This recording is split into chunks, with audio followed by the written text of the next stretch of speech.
Bismillahirrahmanirrahim. Assalamu alaikum. Il y a le feu au sein de l'association de la PBF dans le monde entier et ce feu n'est pas prêt de s'arrêter.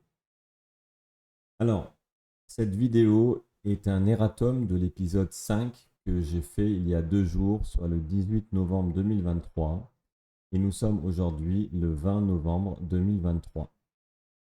J'ai fait une erreur dans la vidéo du 18 novembre et c'est la raison pour laquelle je refais cette vidéo et j'informe que j'ai refait cette vidéo parce que moi je ne trompe pas le lecteur contrairement à certains.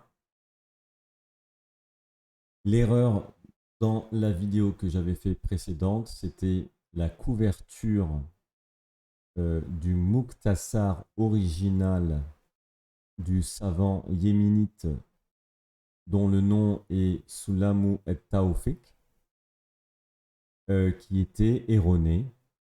C'était une version explicative de cet ouvrage.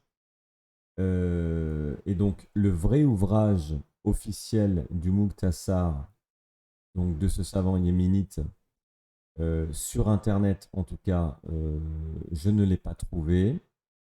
Je pensais l'avoir trouvé.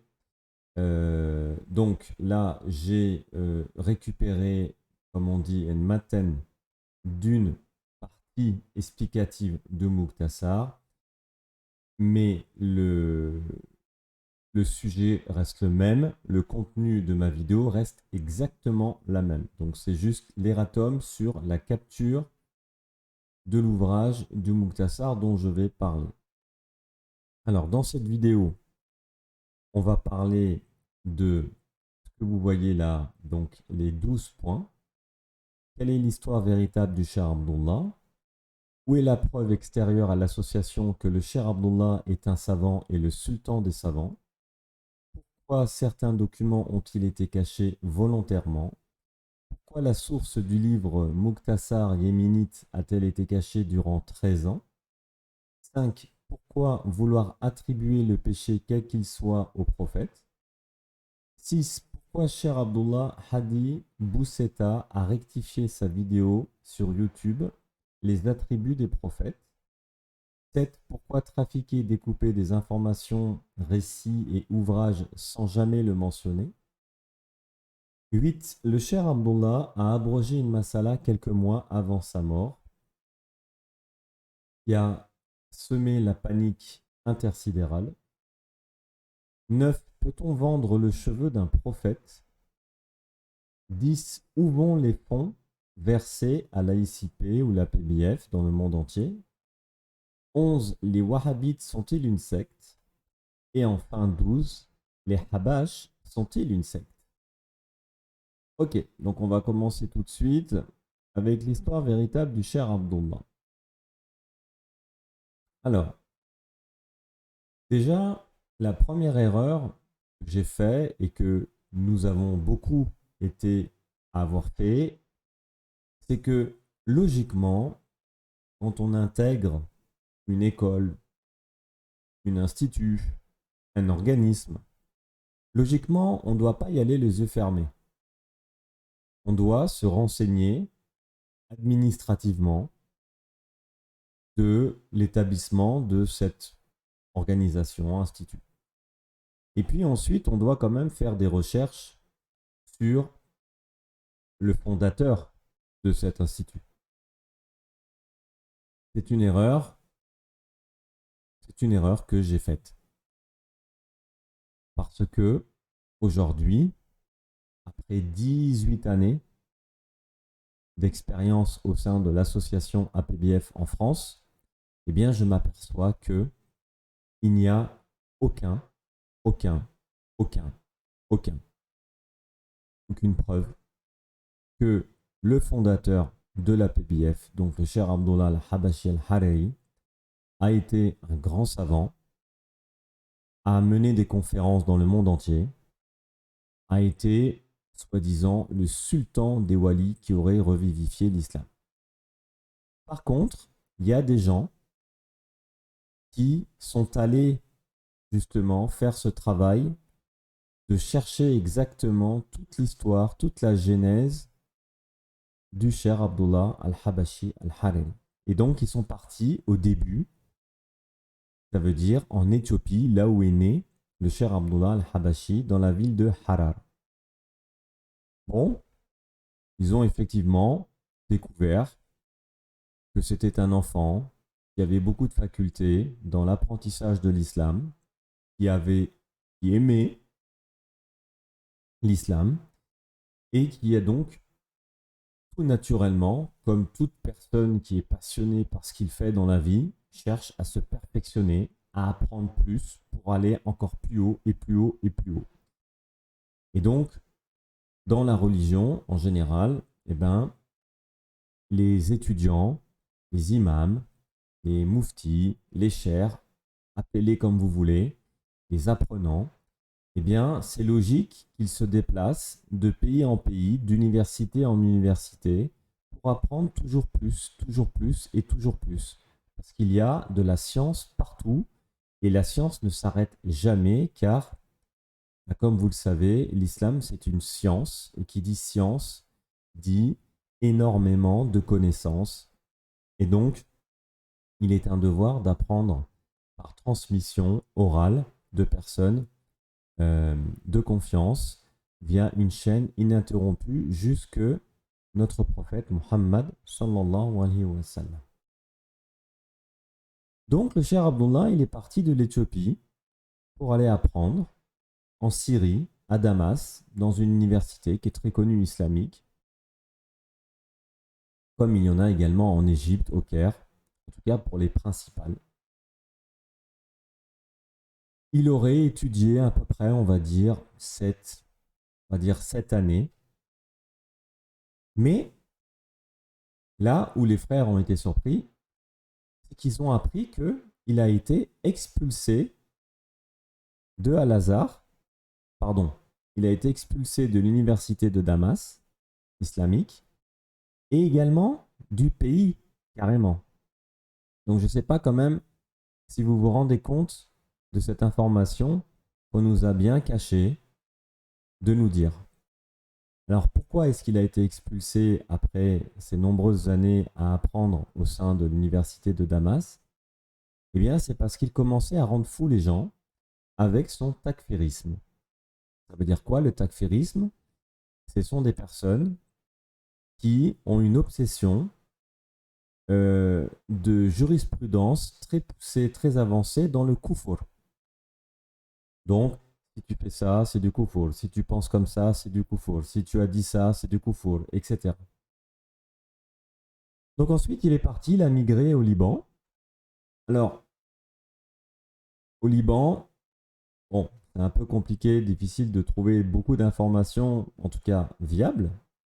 Parce que comme au Liban, c'est devenu son fief, il y a beaucoup de choses qui sont peut-être dissimulées, mais de ce que l'on sait, il aurait été accueilli par le moufti du Liban. Puis au début, bon, forcément, il ne lui a pas révélé la raison de sa migration au Liban. Donc le moufti, lui, il a cru que c'était une personne qui avait un niveau, on va dire, quand même suffisant dans l'islam pour en tout cas attirer son attention et lui donner du respect et quelques responsabilités. Et donc, bon, c'est là où c'est un petit peu brouillard, c'est qu'on ne sait pas s'il s'occupait des enfants par rapport à la religion, ça veut dire des classes d'enfants ou des classes d'adultes. Mais ce qu'on sait, c'est que les chers libanais que vous connaissez, donc comme Nabil Sharif, Halim Jamil, Samir, Rabia, et j'en passe, il y a énormément de chers libanais que vous connaissez, qui sont soit en France, en Australie, au Canada, en Allemagne, en Suède, dans beaucoup de pays, dans le monde entier, et au Liban bien entendu. Eh bien, pour la plupart de ces enfants, ce sont des enfants qui étaient, pour certains, des orphelins, pour certains, donc des enfants qui étaient donc des élèves du cher Abdullah. Et c'est là où le cheikh Abdullah a compris et a mis en place, et c'est de là, on va dire, est née l'école des Habash. Parce que quand vous prenez des enfants très tôt et que vous les biberonnez à votre méthodologie d'apprentissage, eh bien, vous en faites vos futurs soldats. C'est totalement logique. Et donc, ces enfants qui ont joué avec vous pendant des années et des années et des années, ils vous voient comme un père spirituel, ils vous voient comme un modèle. Alors, bien sûr, je ne vais pas dire du tout le mot idolâtrie, parce que cela ne s'applique pas dans ce cas, mais c'est pour donner la puissance du mot, c'est-à-dire que on a tous cette image forte de notre père. Notre père, c'est notre modèle, c'est l'homme parfait, et c'est clair que si demain quelqu'un dit de mal de ton père, tu vas très très très mal le prendre et tu ne l'accepteras jamais. Eh bien, c'est la situation qui se passe avec les Habash, c'est que les chers, les élèves du cher Abdullah le voient comme un sultan des Walis, alors qu'il ne l'est pas. Ils le voient comme un grand sultan, alors qu'il ne l'est pas. Et donc, malheureusement, eh bien, cette erreur de base, qui est de ne pas avoir cherché par moi-même qui était véritablement le cher Abdullah, eh bien, leur ont permis de pouvoir profiter de moi durant 18 années. Et bien sûr de vous également. D'ailleurs, posons-nous la question ici. Comment se fait-il que nous n'avons jamais eu de cours de religion sur la vie du cher Abdullah? Pourquoi? C'est surprenant tout de même. Numéro 2. Où est la preuve extérieure à l'association que le cher Abdullah est un savant et le sultan des savants? Alors, moi, j'avais déjà demandé plusieurs fois, parce que comme je l'ai expliqué dans mes vidéos précédentes, que je vous invite à voir si vous ne l'avez pas encore fait, il y a quand même eu des signes qui m'ont interpellé durant toutes ces années, sur le comportement, sur les on-dire, etc. Et les preuves, en général, qu'on vous donne, c'est que des courriers, des éloges de tel ou tel savant, de telle ou telle école, de tel ou tel moufti, bon, qui aurait fait des éloges sur le cher Abdullah. Très bien. Mais quoi qu'il en soit, ces courriers sont très légers, sont très faibles, ne serait-ce déjà en quantité. Et puis, il y a une grande manipulation dans ces documents. Ces mêmes frères qui sont allés chercher donc la vérité sur le cher Abdullah, ils ont également demandé à toutes les universités, dont les plus grandes, qu'est-ce qu'elles avaient à dire et est-ce qu'elles avaient des courriers au sujet du cher Abdullah. Alors, je vais vous montrer un exemple très simple.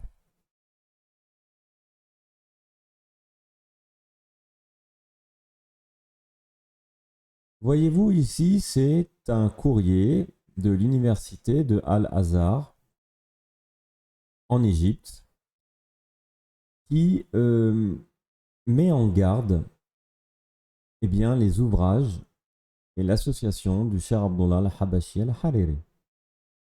Elle met en garde contre le takfirisme obsessionnel du cher Abdullah. Et elle ne recommande clairement pas ni son université, ni son apprentissage et ni ses ouvrages.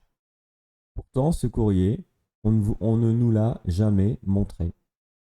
Mais on nous a montré d'autres courriers de l'université de Al-Azhar où on faisait ces éloges. Mais c'était des courriers qui étaient anti-datés. En tout cas, il y a une manipulation sur les dates.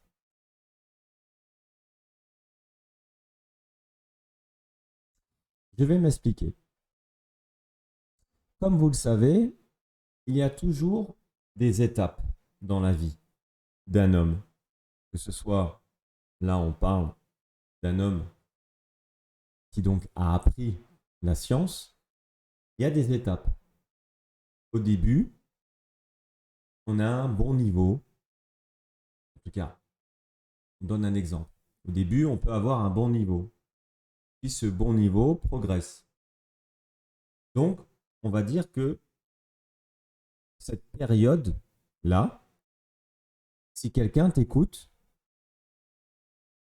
et qui est beaucoup plus euh, sachant que toi et qui a un statut bien plus haut que toi, effectivement, à ce moment-là, dans cette première période, il va faire des éloges sur toi. Et puis, tu vas encore avancer dans les années. Et puis, tu vas commencer à t'égarer, à dire des choses qui ne sont plus véritablement la vérité. Eh bien, cette même personne qui t'a entendu dans la première étape de ta vie, on va dire, eh bien, elle ne fera plus d'éloges de toi. Par contre, elle va faire des courriers pour mettre en garde contre toi parce que elle a vu que tu as dévié. Eh bien, c'est exactement ce qui s'est passé avec le cher Abdullah. L'université de Al-Azhar, au début, a fait des courriers qui faisaient les éloges du cher Abdullah. Mais au fur et à mesure de son évolution, eh bien, elle n'en a plus fait des éloges et elle a fait des mises en garde contre le cher Abdullah. Pourquoi? Parce qu'on revient toujours au même problème et de toute façon, c'est la maladie principale du cher Abdullah, c'est le takfirisme obsessionnel. C'est une personne qui a un takfirisme obsessionnel et qui l'a transmis dans ses ouvrages et dans sa transmission à ses élèves. Et donc ses élèves, bien sûr, transmettent également ce takfirisme à leur tour. Et ça, c'est le véritable problème du cher Abdullah.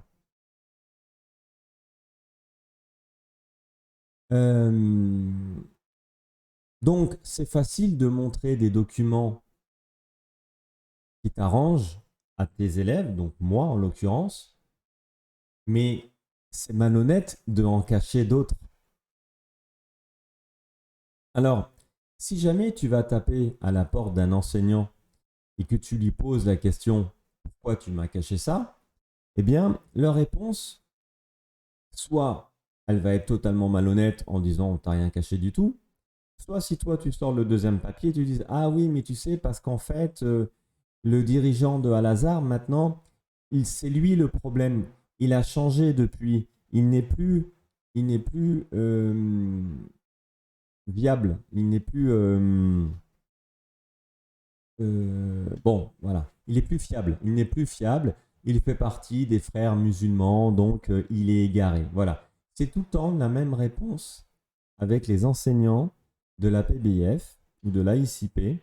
À chaque fois que tu les bloques sur quelque chose, leur seule issue de secours, c'est de dire que la personne dont tu es en train de me parler, elle est égarée. Elle est dans une secte, elle est perturbée ou elle a du waswas. Ce ne sont que leurs 4 réponses. Ils ne savent pas répondre autre chose que ça. Ils ne savent pas répondre autre chose que ça. Ils ne savent pas poser des preuves. Ils ont un bagou. Un bagou, ça veut dire une élocution verbale très jolie, très belle, qui t'ensorcelle. Et donc ça, il faut faire très attention. Alors, 4. Pourquoi la source du livre du Mukhtasar yéménite a-t-elle été cachée durant 13 ans? Alors, je vais vous raconter une petite histoire.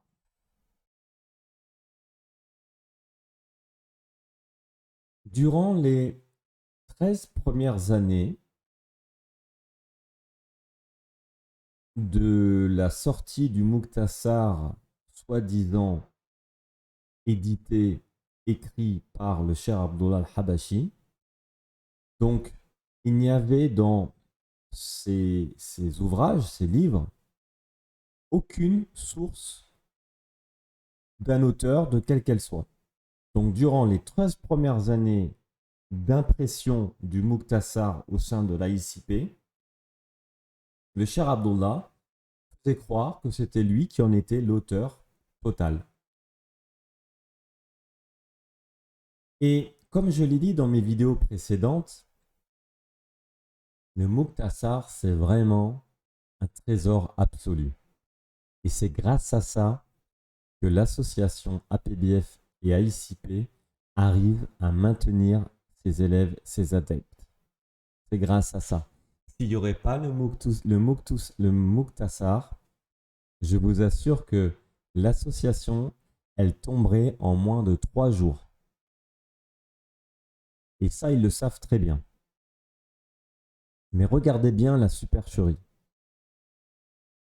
Durant 13 années, donc, ils ont enseigné le Mukhtasar en faisant croire que c'était eux qui l'avaient fait. Et puis un jour, il y a eu un débat avec des wahhabites. Et durant le débat, un des wahhabites parle au cher Abdullah et lui dit: tu nous traites de menteur, nous on va prouver aux gens ici que toi tu es un menteur également. Donc, le wahhabite sort le Mukhtasar de la ICP et il sort le Mukhtasar du yéménite. Donc, j'ai dit tout à l'heure le nom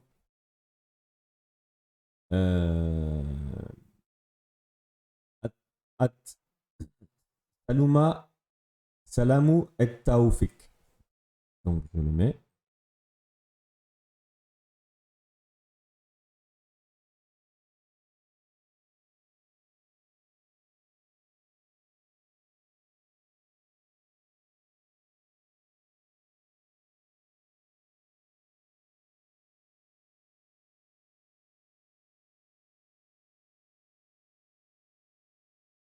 Ok. Alors, là, c'est un matan. Ok. C'est-à-dire qu'en fait, l'ouvrage, comme je l'ai dit sur Internet, je n'arrive pas à le trouver. Mais vous pouvez probablement le trouver dans des librairies spécialisées. Donc, le wahhabite lui dit: regarde, ça, c'est le vrai Mukhtasar original d'un savant yéménite. Et toi, tu as copié mot pour mot le Mukhtasar et tu n'en as pas cité la source.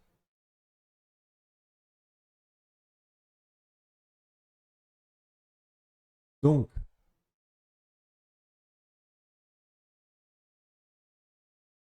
maintenant, si vous regardez bien dans le Mukhtasar que vous avez 2023 chez vous, ou 2018, ou 2015, vous allez voir que maintenant, il a bien sourcé le savant yéménite. Ça a été sourcé. D'accord? Bon. Alors moi, je vous pose une question. Quand on est soi-disant un savant, comment se fait-il que vous ne révélez pas aux gens la source du livre que vous éditez? C'est pas un comportement de savant, c'est un comportement de voyou, d'escroc. Ça peut pas être un savant qui fait ça. Un savant, il ne ment pas. Une autre chose qui est très grave, c'est que en plus d'avoir fait cela, bien sûr, comme il est malade du takfirisme, c'est plus fort que lui, il est allé rajouter dans sa version à lui, eh bien, encore du takfirisme. Et donc, on va en parler un peu plus loin, c'est le péché. Bah, juste après, on va en parler. Bah, c'est une transition parfaite. C'est dans le Mukhtasar de l'édition du cher Abdullah, c'est d'aller rajouter que les prophètes commettraient des péchés.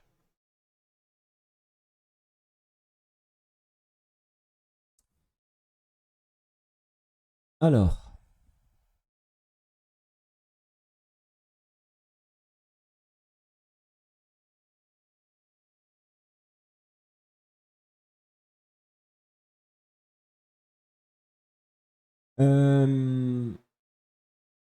moi déjà, comme je l'ai dit dans mes précédentes vidéos, je veux dire, pourquoi est-ce que pourquoi est-ce que tu as besoin d'aller.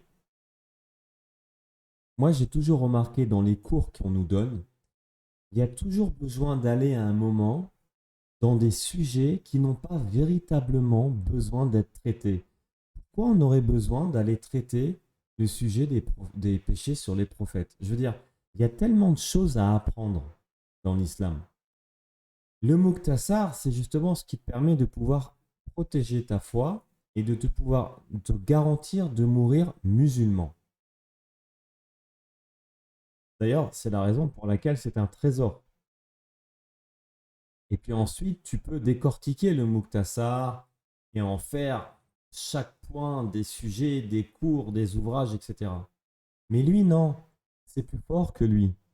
Il a besoin d'aller rajouter cette obsession de takfirisme à vouloir parler de mécréance partout, dans tout ce qu'il fait, dans tout ce qu'il dit.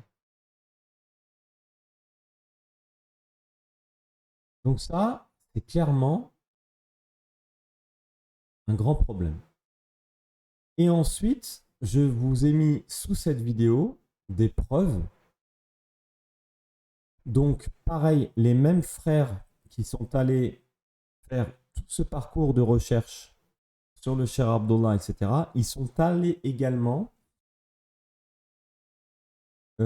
concerter, questionner des savants, des grands savants des écoles sur cette question-là. Et ils ont tous été unanimes. Il est impossible que les prophètes, le prophète Mohammed, aient pu commettre un péché quel qu'il soit, de bassesse, véritable, de quel qu'il soit. Ok, maintenant, le cher Abdel Hadi Bousseta, qui a la chaîne YouTube Islam Simplement.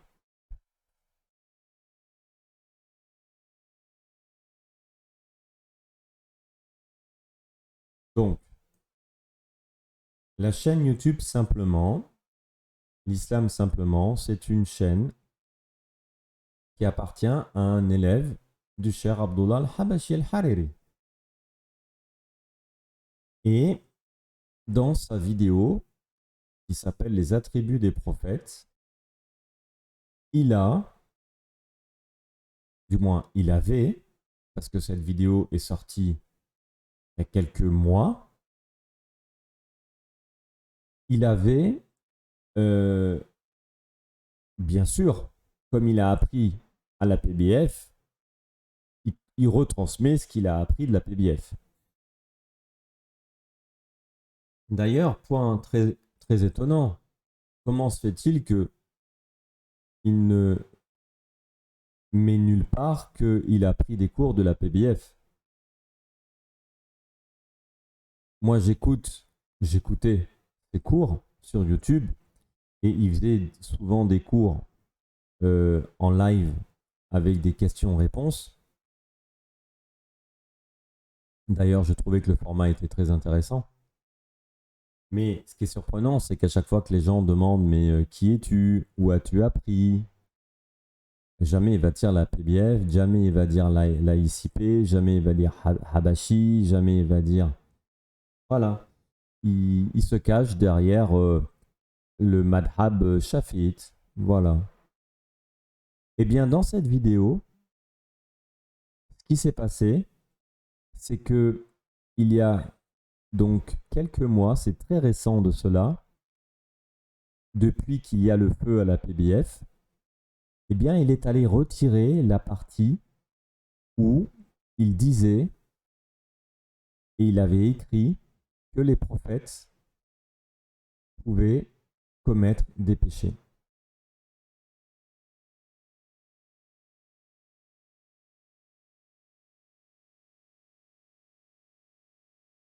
Alors, cher Abdel Hadi Bousseta, pourquoi est-ce que tu as retiré cela? Il y a deux réponses. Moi, je sais que tu as fait tes recherches. Je sais que tu as fait tes recherches parce que je t'ai appelé. Je t'ai envoyé un message sur WhatsApp. Je t'ai demandé des questions sur ces sujets. Tu m'as dit, ces sujets sont très, voilà, sont très tendus, très spécifiques, c'est très sérieux. Je ne peux pas en parler comme ça. Je préfère ne pas me prononcer sur le sujet. Je trouve ça très léger comme réponse, mais cette réponse, de toute façon, elle veut tout dire. Elle veut dire que tu as peur, que tu as compris la vérité. Et donc, qu'est-ce que tu as fait? Soit tu as enlevé ce passage dans ta vidéo par précaution, soit tu l'as enlevé parce que tu as découvert qu'effectivement, il n'était pas possible que le prophète Mohammed sallallahu alayhi wa sallam puisse commettre des péchés. Mais ton devoir en tant qu'homme avec un grand H et ensuite en tant que musulman sunnite qui se dit de la voix Ahlus Sunnah wal Jama'a, qui se dit aimer notre prophète, tu te dois de dénoncer la vérité publiquement parce que tu es quelqu'un, entre guillemets, de public, tu es quelqu'un d'influent, tu as des milliers de personnes qui te suivent sur ta chaîne. Et donc, ça voudrait dire que tu apprends et tu transmets le takfirisme à des milliers de personnes. C'est très, très grave. Donc, voilà. On pourrait même arrêter la vidéo ici, hein. Ça suffit. Mais on va aller jusqu'au bout parce qu'il y a des gens qui ont besoin de plus. Et je comprends parce que moi-même, j'ai mis beaucoup de temps à me réveiller. Je dois dire la vérité, j'ai mis du temps à me réveiller. Alors, pourquoi trafiquer, découper des informations, récits et ouvrages sans le mentionner?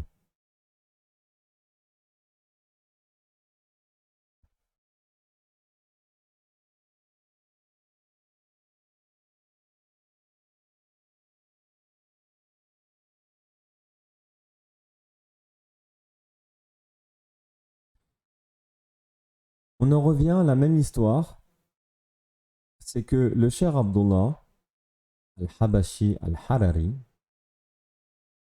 n'est pas capable d'écrire un ouvrage de A à Z tout seul sans l'aide de qui que ce soit ou de quoi que ce soit. Il copie, il prend, il s'inspire d'autres ouvrages, d'autres savants, d'autres récits, etc. pour créer les siens et bien sûr toujours rajouter ses petites touches à lui. Mais là, il y a des choses quand même qui dépassent totalement l'absurde et qui devraient vous réveiller parce que comment se fait-il que si tu te dis doué d'intelligence, tu te dis de doué d'intelligence, tu te dis moi je suis doué d'intelligence. C'est ce qu'on nous dit souvent. Ah, Sam il a un doctorat, Alim il est un doctorat, l'autre il est ingénieur, l'autre il est chercheur au CNRS, l'autre il a ci, l'autre. On n'arrête pas de nous dire que nos chers ils sont doués d'intelligence, c'est des gens intelligents et réfléchis avec ta raison, etc. Alors, si tu es doué d'intelligence,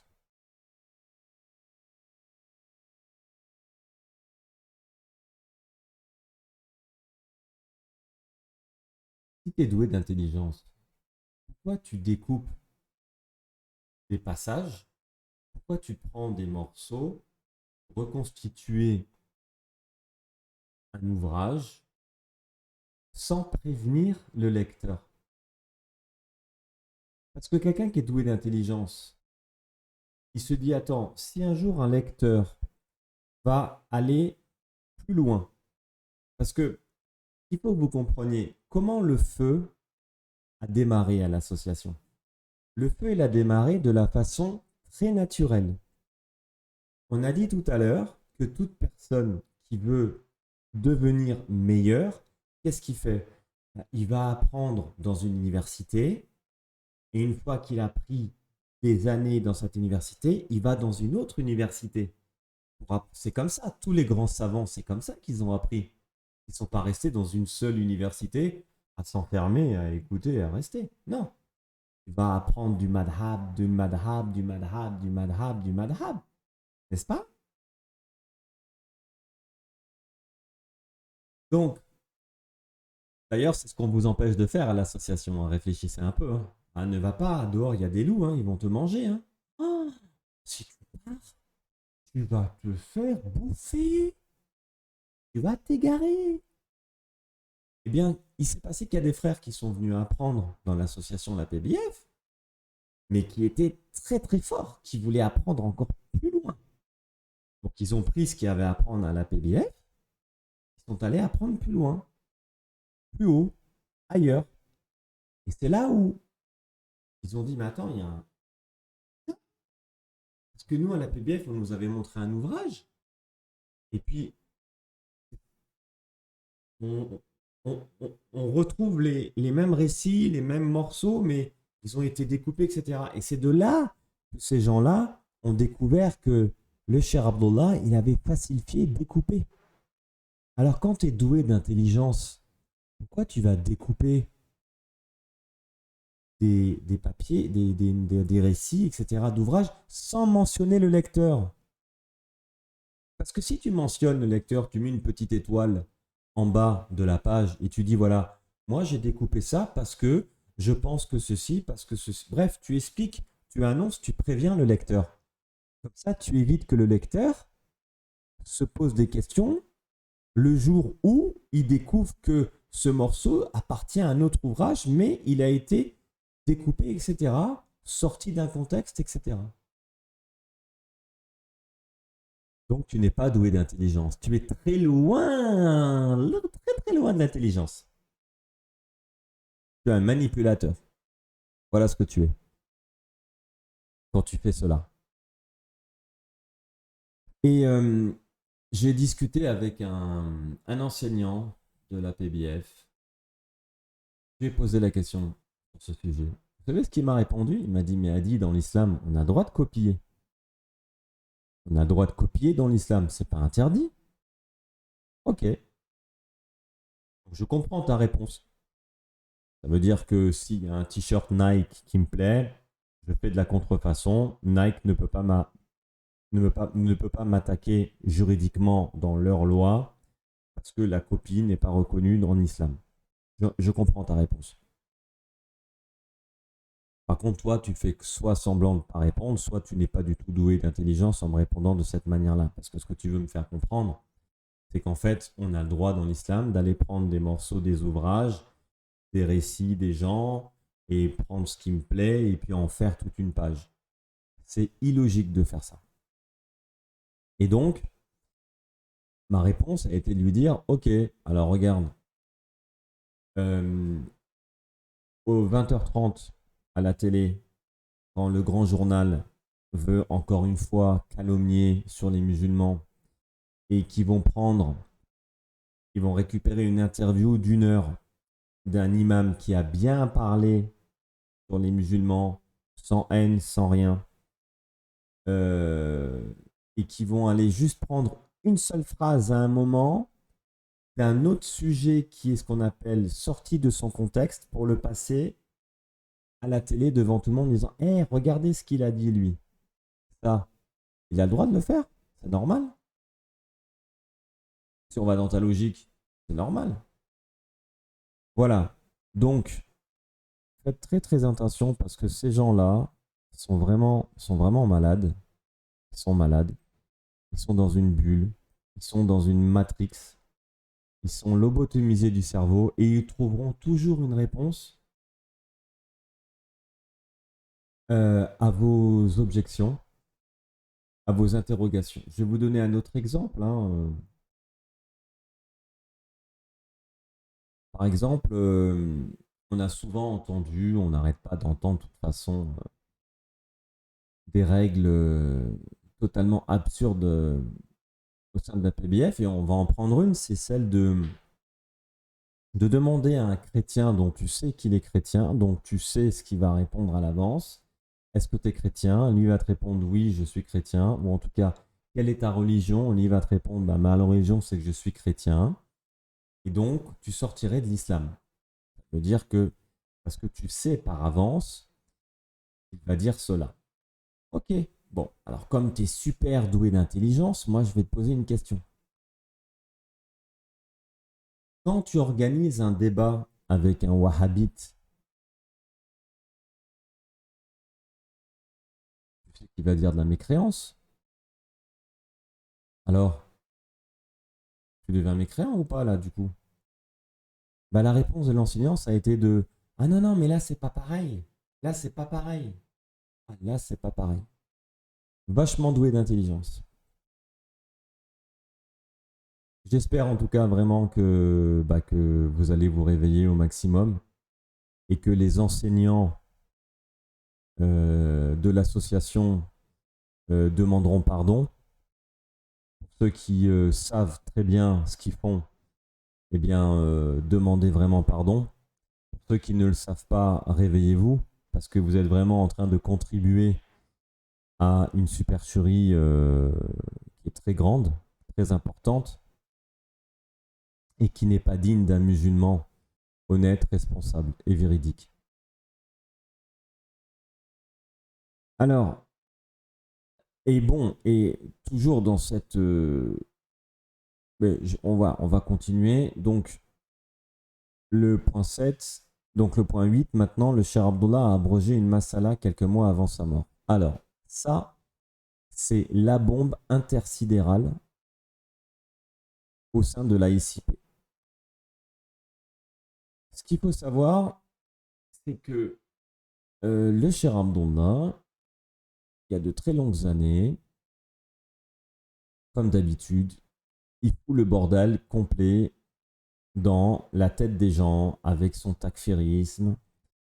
Et il y avait un grand sujet, c'était des personnes qui avaient posé la question de savoir si je suis sorti d'islam, est-ce que je rentre dans l'islam quand je fais ma prière, parce que vous savez, dans la prière, quand on fait le tashahhud, euh, on donne, on récite les deux témoignages.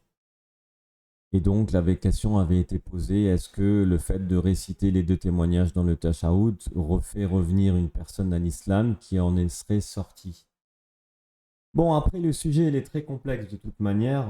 Et en plus, lui, il l'a rendu encore plus complexe. Et les gens, de toute façon, ils comprennent rien. À la fin du cours, de toute façon, tu ne comprends rien. Tu ne comprends rien du tout. Mais écoutez la gravité du truc, hein. Écoutez la gravité de la chose. Donc, lui, apparemment, il avait dit, ou il avait fait comprendre, bref. En tout cas, il avait dit que, apparemment, oui. D'accord? Que oui. Bon. Et puis, quelques mois avant sa mort, il envoie un communiqué au sein de l'association au Liban.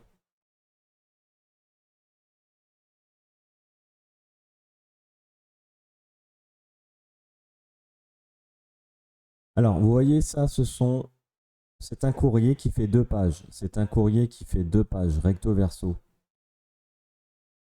Ce courrier, c'est la preuve de ce que je suis en train de vous raconter. D'accord?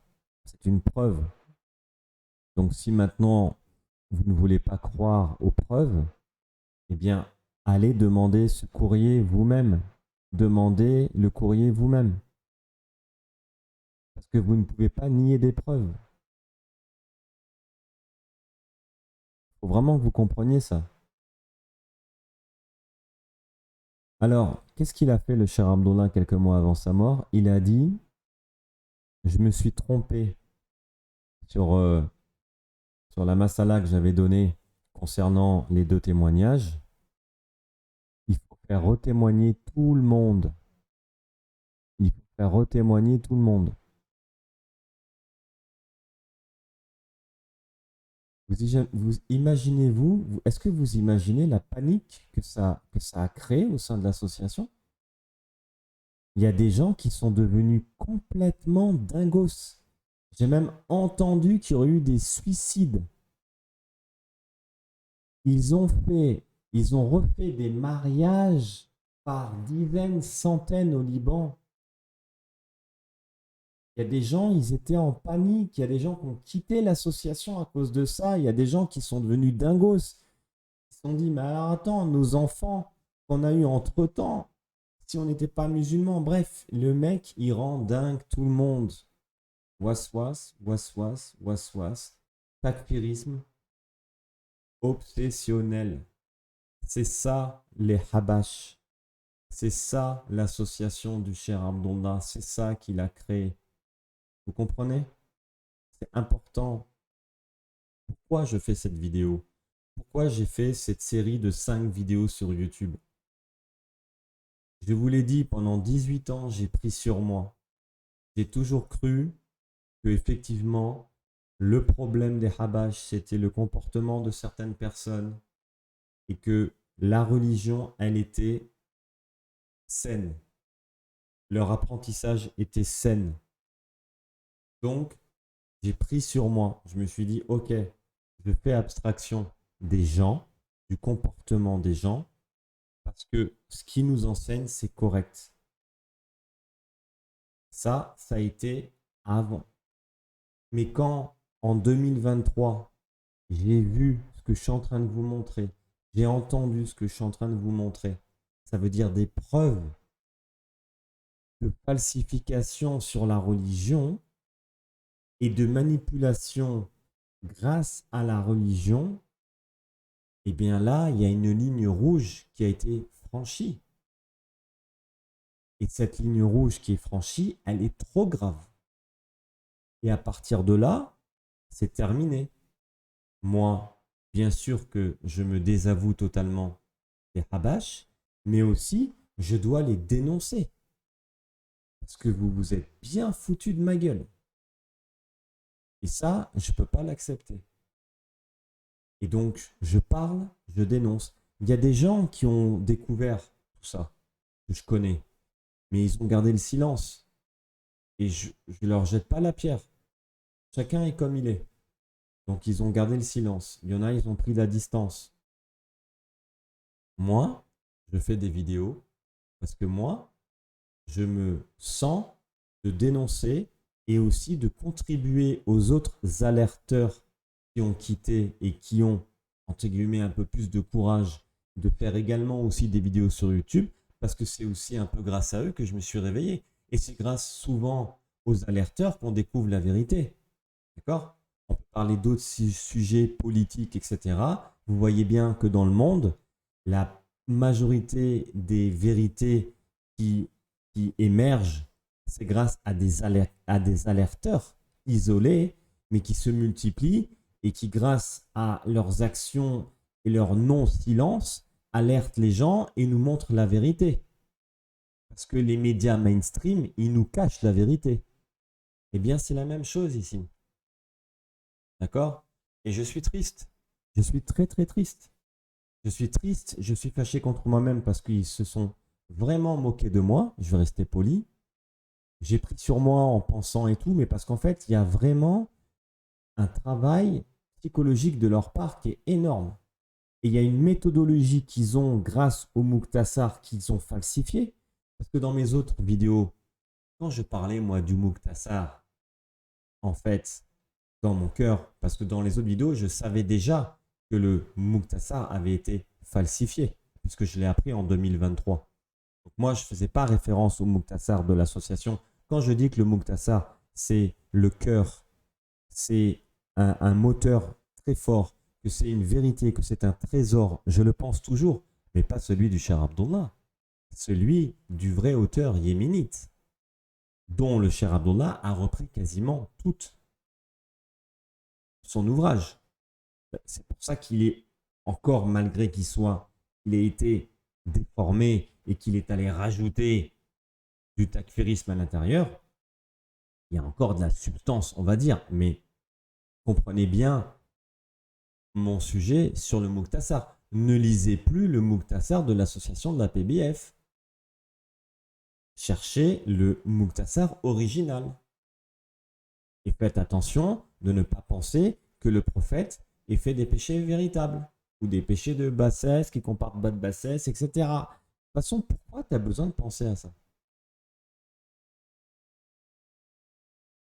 Donc, vous voyez la gravité de ce qui s'est passé au Liban?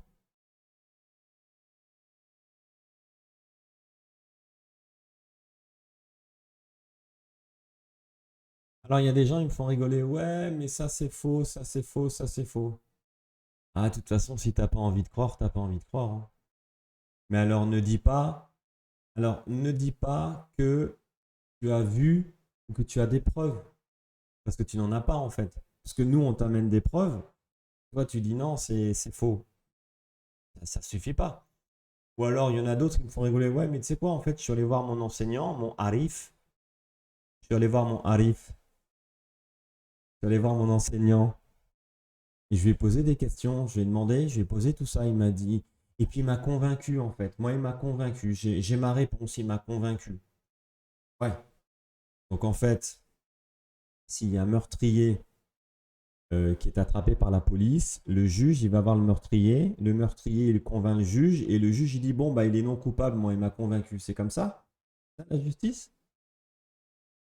Et n'importe quoi.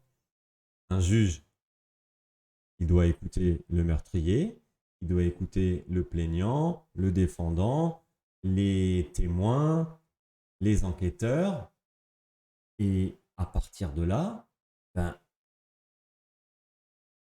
c'est ça être juge, juste. C'est ça être juste. D'analyser tout. Qu'est-ce qu'il dit lui? Tu dois étudier les documents. Qu'est-ce qu'il dit lui? Qu'est-ce qu'il a étudié les documents? Et c'est à partir de là que tu dois prendre tes décisions.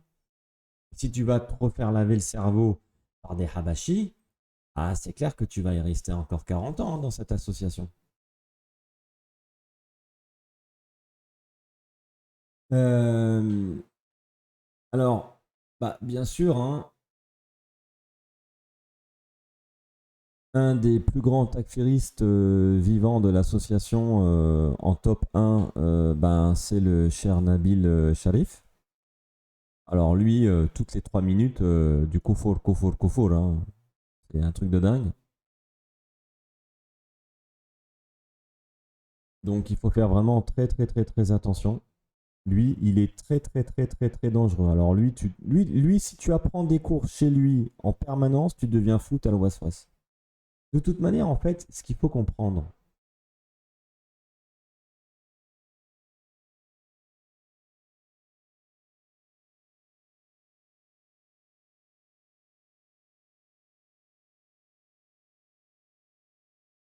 ce qu'il faut comprendre, c'est que quand tu apprends en tant qu'arabophone dans l'enseignement des Habash, comme ils sont limités, tu deviens dingue. Et c'est pour ça que si vous regardez bien, déjà la plupart des gens arabophones, ils sont partis de l'association. Ils ne sont pas restés, ils sont partis. D'accord? Parce qu'ils ont compris, ils étaient perturbés et ils ont bien vu qu'il y avait un problème.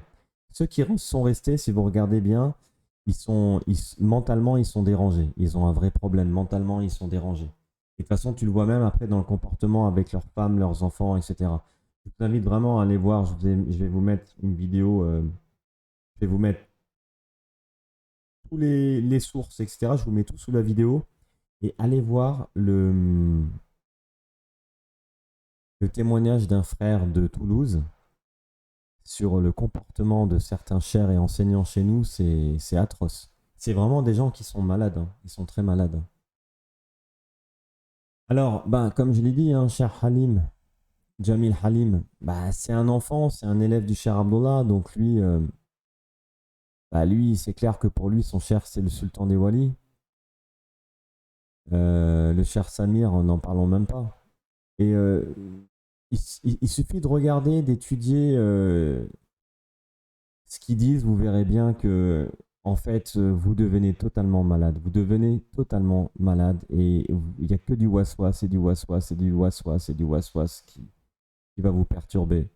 Moi, en fait, ce qui m'a sauvé du waswas, c'est que moi, je suis pas arabophone. Donc, en fait, j'ai pas, je suis pas allé jusque leur cours arabe. Et je suis pas allé loin. Et en fait, c'est ce qui m'a préservé du waswas, quoi. Donc, finalement, c'est un bien pour moi. Alors, peut-on vendre le cheveu du prophète?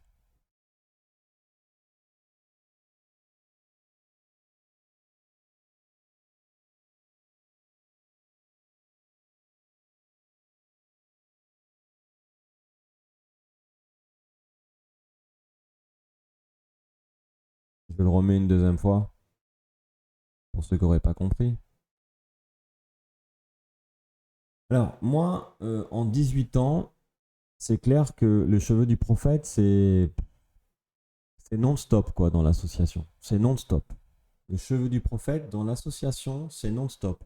J'ai visité l'association dans beaucoup de pays, bien sûr le Liban, dans d'autres pays. C'est le cheveu, t'as tout le monde qui a le cheveu autour du cou, là, tous les chairs, les machins. C'est un business intersidéral. Alors, il y a des gens qui te disent, ouais, mais non, mais ça n'a rien à voir avec l'association.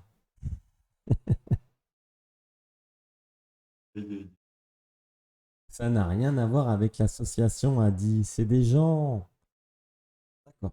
Alors, moi, je suis demain un chef d'entreprise, j'ai 300 salariés. J'apprends que dans mon entreprise, il y a un trafic de cannabis. Ça veut dire que je suis incapable de pouvoir remonter jusqu'aux trafiquants, donc de désigner, de trouver qui sont parmi mes employés les trafiquants de cannabis pour les convoquer et les licencier sur le champ et arrêter de mettre et mettre fin au trafic dans mon entreprise. Non mais sincèrement, vous êtes vraiment pas du tout sérieux en fait. Vous n'êtes pas du tout sérieux. Vous êtes vraiment lobotomisé du cerveau.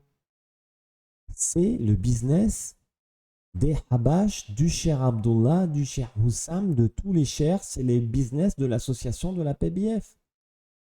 C'est une de leurs stratégies pour te faire croire qu'ils sont soi-disant une élite qui serait super élue, qui serait dans le droit chemin.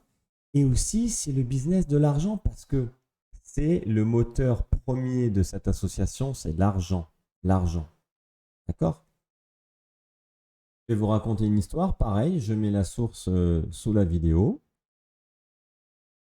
Il y a un, comment qu'on dit, un membre, un membre euh, qui achète le cheveu. Donc il achète le cheveu. Je crois que c'est au Canada.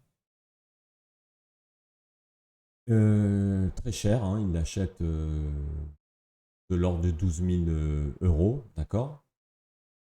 Donc il achète un mini bout de cheveux de quelques millimètres. Et puis il a tellement entendu que le cher Halim, Jamil Halim n'arrête pas de dire que le cheveu du prophète, tu peux pas le brûler avec un briquet. Parce que bah, déjà, genre, c'est du confort de penser ça et que ça brûle pas. Ça brûlerait pas. Le cheveu du prophète, il brûlerait pas. C'est ce que dit le cher Halim, Jamil Halim.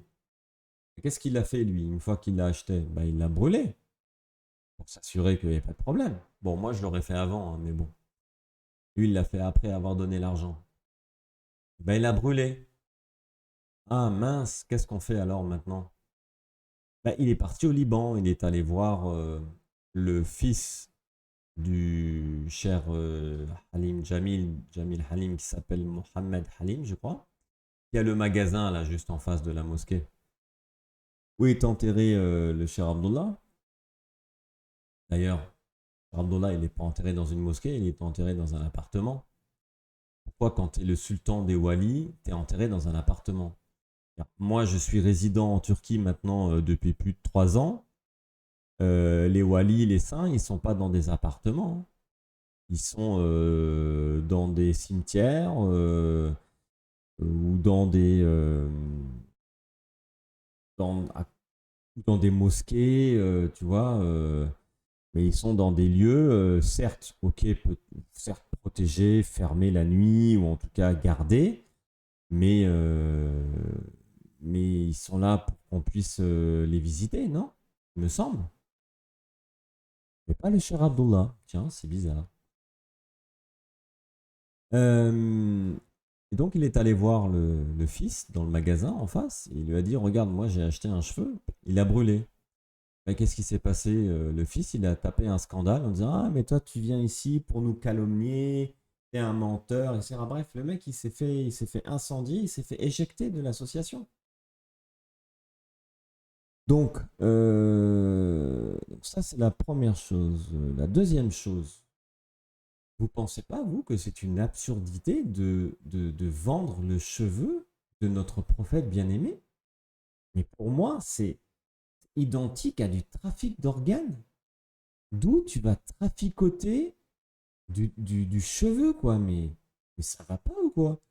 Oui, le prophète, quand il était vivant, il a distribué et il a donné des cheveux de son vivant à des gens. Oui, c'est vrai. Oui, tu trouves les cheveux du prophète en Turquie, ici, pouf, on en a beaucoup, dans beaucoup de lieux. Mais du trafic, revendre le cheveu. Et comment ça se fait qu'ils ont autant de cheveux? D'où ils peuvent avoir du cheveu, etc. Il y a un vrai gros problème. C'est une dinguerie. Euh, 10. Où vont les fonds versés à la PBF et à la ICP? Où vont les fonds financiers? Alors, tout l'argent que vous donnez à l'association, où vont cet argent? Alors,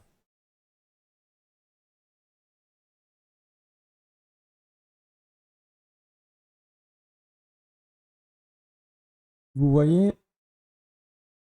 ça, c'est un site internet que j'ai pris vraiment au hasard, secoursislamique.org.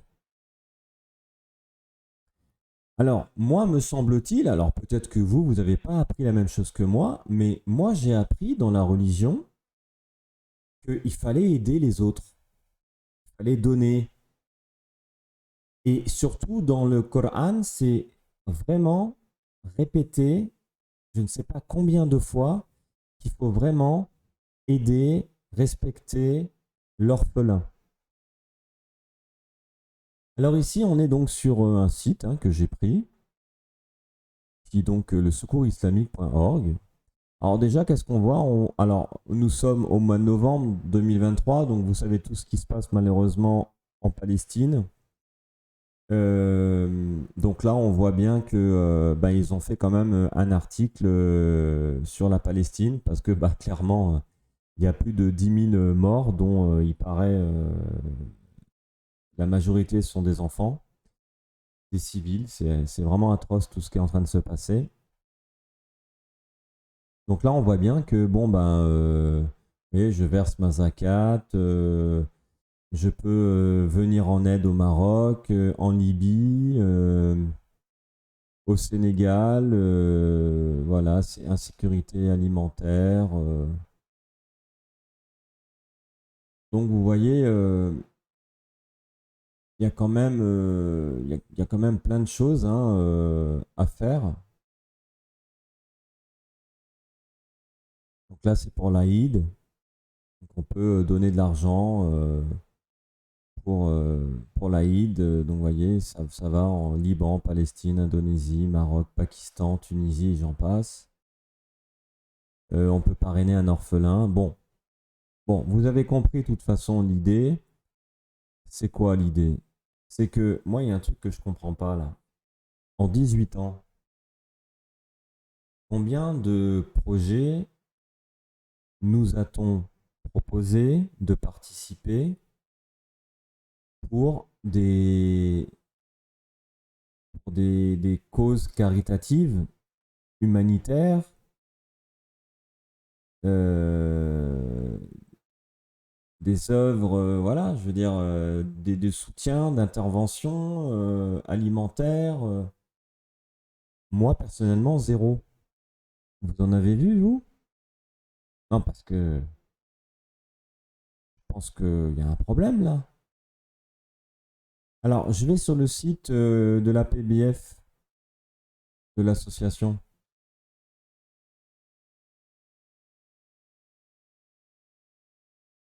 T'en vois pas?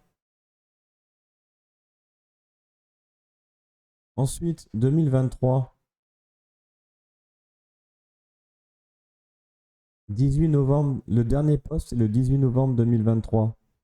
Où est-ce que l'association, elle parle de Gaza? Elle parle où de Gaza, là? Il y a 10 000 morts, il y a des massacres, il y a des enfants, il y a des bouts de morceaux de leur cervelle qu'on retrouve par terre. Allô, quoi? T'as envie de pleurer, tu tiens pas devant une vidéo pendant 1 minute. C'est atroce ce qui se passe. Où est? Où est? Elle est où? Elle est où? C'est pas une association islamique. On nous ment.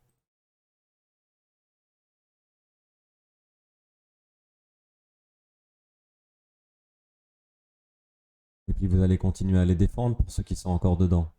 Hein? Hein, vous allez continuer à les défendre. Ah, il faut patienter. C'est ça qu'ils vous apprennent, hein?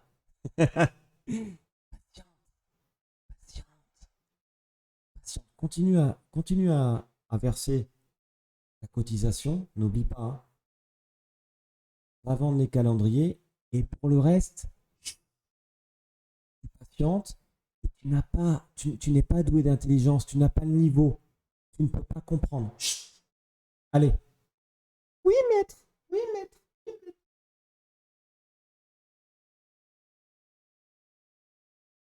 Les Wahhabites sont-ils une secte? Les Wahhabites sont-ils une secte? Alors, toute personne qui se dit musulmane, mais qui a la croyance des anthropomorphistes, c'est-à-dire qui attribue à Allah le corps en pensant qu'il est assis sur le trône,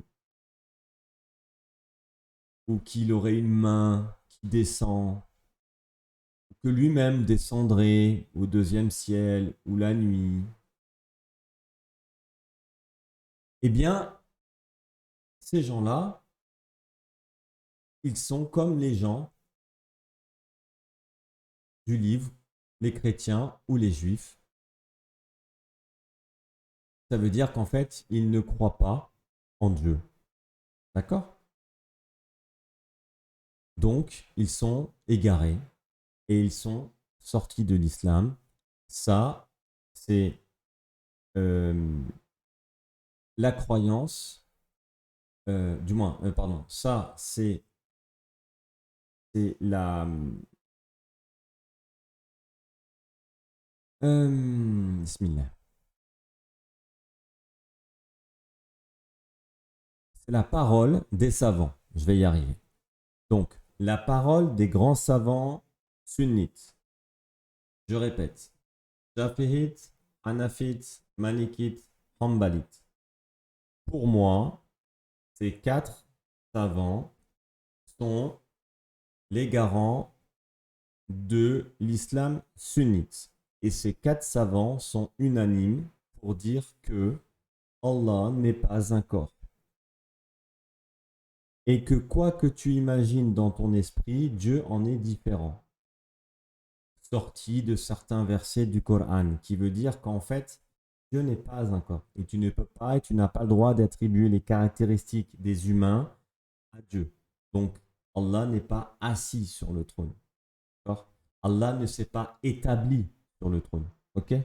Allah, il a créé le trône pour manifester sa toute-puissance.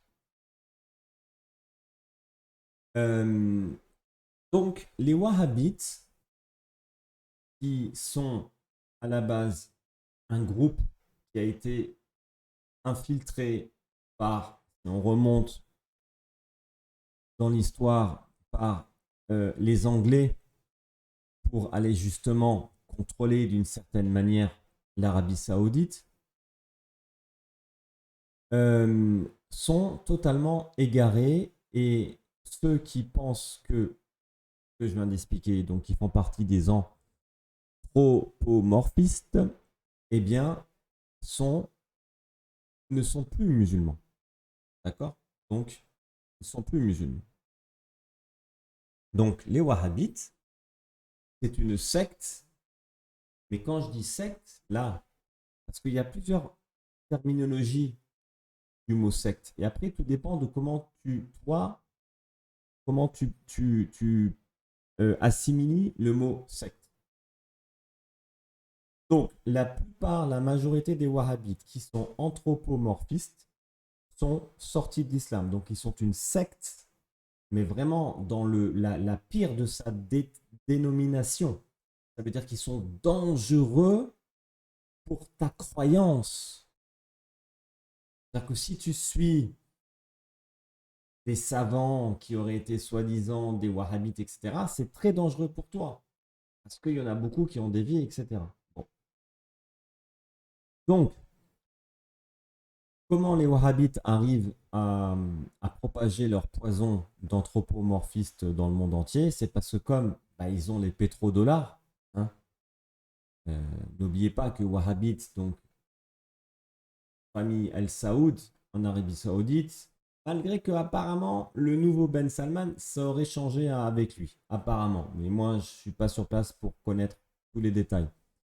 Mais avant, comme c'était très répandu dans la famille royale, et ben forcément, le Coran qu'ils impriment gratuitement et qui vous donnent à l'aéroport gratuitement quand vous repartez chez vous après la Umrah ou le Hajj, eh bien, il y a du poison dedans parce qu'ils ont fait la traduction translittérale.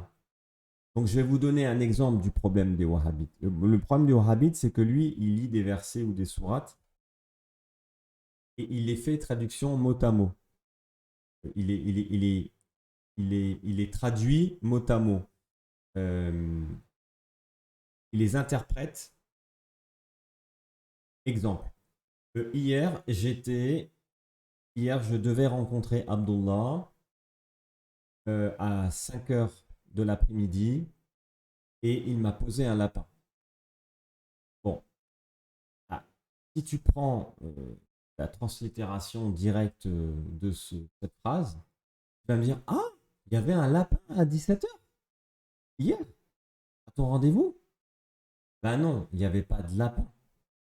C'est une expression, une interprétation. C'est pour dire que Abdullah n'était pas présent au rendez-vous à 17 heures. Donc ça, c'est le problème des wahhabites. Donc oui, pour moi, les wahhabites, ceux qui sont anthropomorphistes, sont véritablement très dangereux et une secte très très très très dangereuse. Niveau 10. On va dire qu'il y a niveau 1 jusqu'à niveau 10. Eux, c'est niveau 10. Donc le wahhabisme, il faut faire très attention parce que eux, par exemple, ils vous disent quoi? Un autre exemple. Ils vous disent, si tu ne fais pas ta prière, tu es kafar. C'est de la mécréance. Tu es mécréant. C'est faux. Les 4 savants, Shafi'it, Hanafit, Hanbalit, Malikite, sont unanimes. Celui qui ne fait pas sa prière, il est un grand pécheur. Certes, mais il n'est pas sorti de l'islam. Parce que ce qui te garantit ta foi dans l'islam, c'est le témoignage, les 2 témoignages, le tashahhud. Mais bien sûr, en ne pensant pas que Dieu, il est une créature. Eh bien, eux, les wahhabites, c'est pareil. Ils ont fait une translittération directe dans le Coran qui dit que si tu ne fais pas ta salat, tu n'es pas un musulman accompli à 50%, à 100%, nanani. Donc pour eux, ah bah oui, mais si tu ne fais pas ta prière, donc tu es à 50%, bah donc ça veut dire que tu ne peux pas être 50% d'un musulman. C'est soit tu es musulman, soit tu es musulman, soit tu n'es pas musulman. Tu ne peux pas être 50%. Donc de là, ils ont déduit que ça veut dire que, ah oui, mais non, mais tu n'es pas musulman. Non, c'est pas ça. C'est qu'en fait, c'est vrai que ta foi, elle est moins forte ton statut sera moins fort, mais tu restes un musulman si tu fais pas ta prière. Ça, c'est les 4 savants qui sont unanimes dessus. Après, eux, les wahhabites, ils vont dire, ouais, mais eux, c'est savants, nous, pour nous, ils se sont égarés. Bon, bah, après, voilà, après, Dieu, il guide qui il veut et il égare qui il veut. Hein. Et enfin, 12, les Habash sont-ils une secte?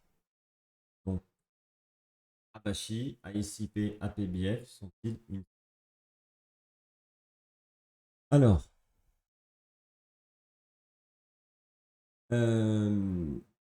la dénomination dans le dictionnaire du mot secte, c'est la manipulation, euh, c'est la manipulation psychologique d'un groupe de personnes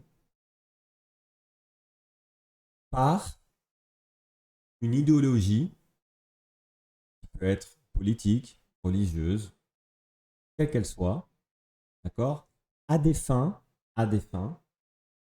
X. Ça va dépendre. Donc, en général, une secte, c'est quoi? C'est un chef, bien plus connu sous le nom un gourou, qui prône une idéologie qui va attirer des adeptes, un 2 3 4 5 adeptes, et qui va commencer à construire un fief, quelque chose autour de ses élèves pour que ça s'agrandisse petit à petit. Bon, ça c'est la signification dans le dictionnaire. Alors, moi, je vous le dis, l'association APBF, c'est une secte qui manipule des groupes de personnes grâce à une idéologie religieuse pour des fins financières. Voilà la signification pour moi de l'association. Ça veut dire que, comme je l'ai dit tout à l'heure, il y avait si je devais donner une note entre 1 et 10 du type de secte, donc on a dit que les wahhabites, pour moi, numéro 10, c'est le plus haut niveau parce qu'elles te font sortir de l'islam. Et bien, l'association, on va la mettre niveau 3. Niveau 3. On va dire 3. Tu vois? Parce qu'elle ne te fait pas forcément sortir de l'association. Ça, c'est la première chose. Maintenant, les sectes qui réussissent le plus et qui durent le plus longtemps, les sectes qui ont des gourous qui ont une très belle élocution. Et là, ce qui est très très très dangereux, c'est que le cher Abdullah, déjà, moi, des vidéos du cher Abdullah, j'en ai pas vu beaucoup. Hein. Vous en avez vu beaucoup, vous, des vidéos? Est-ce que vous avez vu des vidéos complètes du cher Abdullah, d'un cours complet de A à Z? Est-ce que vous en avez vu des vidéos? Il n'y en a pas. Il n'y en a pas.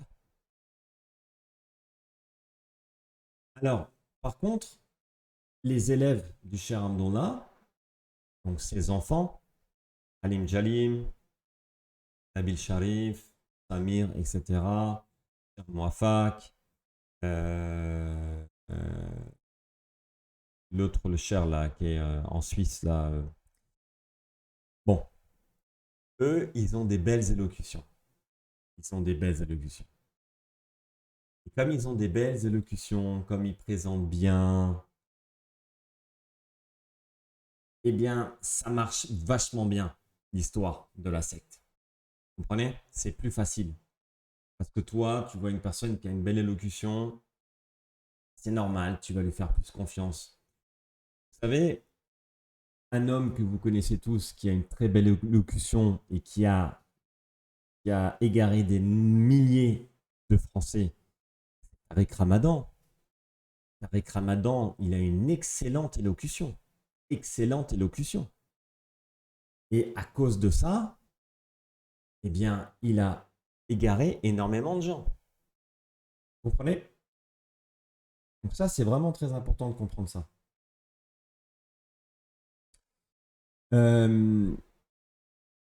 Mais quand même, vous remarquerez très rapidement, et donc ça, je l'ai expliqué dans mes autres vidéos, c'est qu'en fait, tous ces gens-là, ils ont des gros problèmes. Et il y a beaucoup de projets, de problèmes dans cette association au niveau du comportement. Parce que, comme tous les gourous et tous les lieutenants en dessous, ils abusent de nous, ils profitent de nous. Et alors principalement, c'est l'argent, mais comme je vous l'ai dit, allez voir les autres vidéos que je vais vous mettre en dessous sur les autres chaînes YouTube, d'autres alerteurs comme moi. Il y en a qui vous parlent de,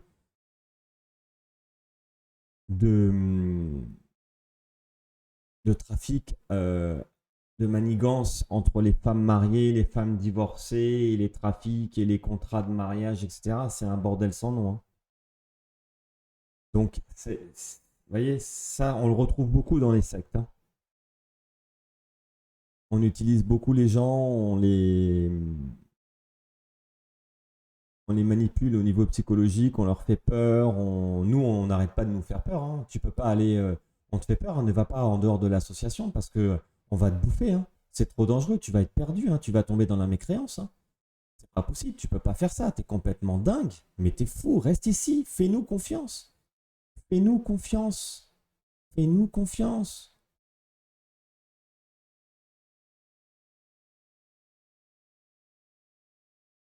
Et puis, quand tu te dis, soi-disant, le sultan des Wali, et que donc tu es une grande école et que tu es une association importante, etc., comment ça se fait que tu n'as pas réussi en 2023 à avoir une vraie école institutionnelle islamique pour les adultes, les femmes, pour les enfants, avec cours d'arabe, cours de religion, cours de tajwid, cours du Coran, etc. Depuis jusqu'à aujourd'hui, 2023, tu as réussi à faire ça? C'est fou, quoi. Et puis, bien sûr, nous, pour nous lobotomiser le cerveau, parce que dès qu'on se réveille, tu sais, des fois, on se réveille. Moi, combien de fois je me suis réveillé, tu sais, oh, putain, je vais me réveiller dans une secte. Je cours voir l'enseignant. Enseignant, pourquoi on n'a pas d'institut? Mais a dit, on est en France, ils n'aiment pas les musulmans, et puis on a nos ennemis déclarés, les wahhabites. On ne peut rien faire, ils nous laisseront jamais faire. Et toi, retourne. N'oublie pas de donner ta cotisation, s'il te plaît. Voilà. Et donc, ils arrivent à nous laver le cerveau et tu repars encore pour quelques années. Tu vois? Ya Latif, ya Latif, ya Latif. Vraiment, c'est triste. Vraiment, c'est triste. Vraiment, c'est triste. Wallah, c'est triste. Vraiment, c'est triste. Agib, Agib. Vraiment, c'est triste. Et donc, bah, il y a des gens qui te disent, ouais, mais attends, moi j'ai rêvé du prophète. Moi j'ai rêvé du cher Abdullah. Moi j'ai rêvé d'un frère, il a dit qu'on était bien guidé. Moi j'ai rêvé de ci, j'ai rêvé de ça. Donc il y en a beaucoup qui en plus se disent, attends, moi j'ai rêvé du prophète, il m'a annoncé la bonne nouvelle. C'est bon. Alors, je vais répéter une chose. Moi, j'ai pas dit que l'association, elle était égarée au point de la mécréance, de l'apostasie. J'ai pas dit que c'était au niveau 10. Je ne les compare pas aux wahhabites. Par contre, leur méthodologie, de la manière dont ils nous manipulent et dont ils trafiquent leurs ouvrages, ça, c'est la même manière que font les wahhabites. Ça, oui. Et donc, c'est assez marrant, quoi. C'est, comme on dit, c'est le comble, parce qu'ils sont là en train de toujours de dénoncer les wahhabites, où je suis totalement d'accord. Moi aussi, prêt à dénoncer les wahhabites, il n'y a pas de problème. Mais finalement, ils utilisent leur même méthodologie des petits malins. Euh, donc, ouais, on parlait de rêver du prophète. Mais vous savez que moi, je connais des gens qui ont rêvé du prophète, ils ne sont même pas pratiquants dans l'islam. Qu'est-ce que tu vas me dire sur ça? Je connais des gens,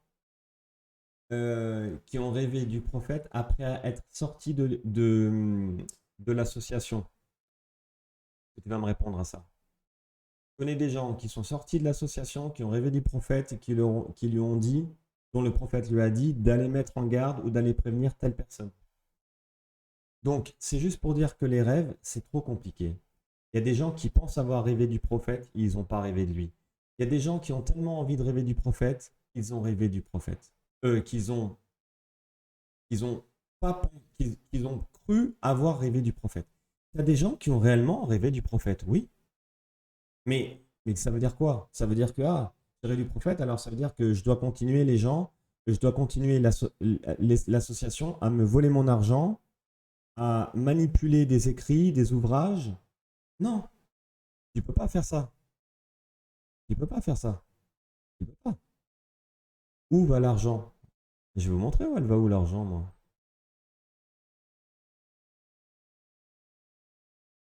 L'argent, elle va là. Voilà où va l'argent.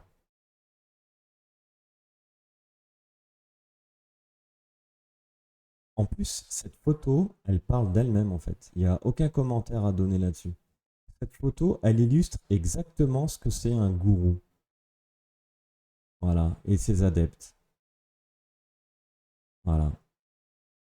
La photo, elle parle d'elle-même. Voilà où va l'argent.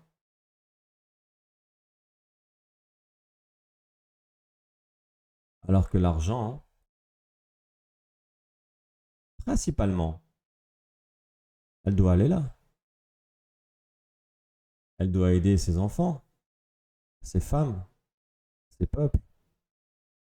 Elle doit pouvoir créer on doit pouvoir créer des mosquées dans le monde entier, des madrasas, etc., etc., etc.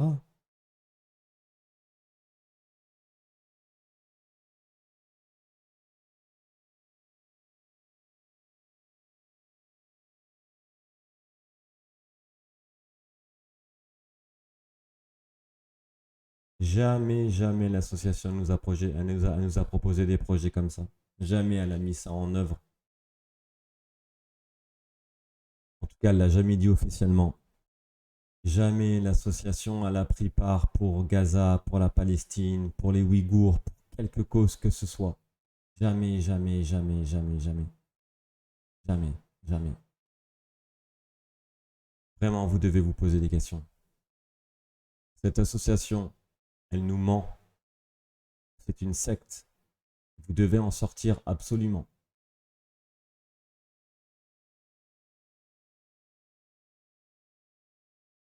Et enfin, j'ai appris qu'il y a des frères qui se sont réveillés, qui ont fait des vidéos publiques et qui auraient reçu des visites pour les intimider. Donc ceux qui veulent venir m'intimider, je vous attends. Mais je vous préviens juste d'une chose. Venez bien équipés parce qu'il n'y en aura que un entre toi et moi qui sortira vivant. Parce que moi, je ne suis pas du tout, mais alors pas du tout intimidé. Et moi, je vais te montrer ce que c'est d'être un homme avec un grand H. Donc, celui qui veut venir pour m'intimider, dis au revoir à ta famille au cas où, parce qu'il y a toi ou moi qui va rester sur le carreau ce jour-là. Je te le dis tout de suite. Salam alaikum.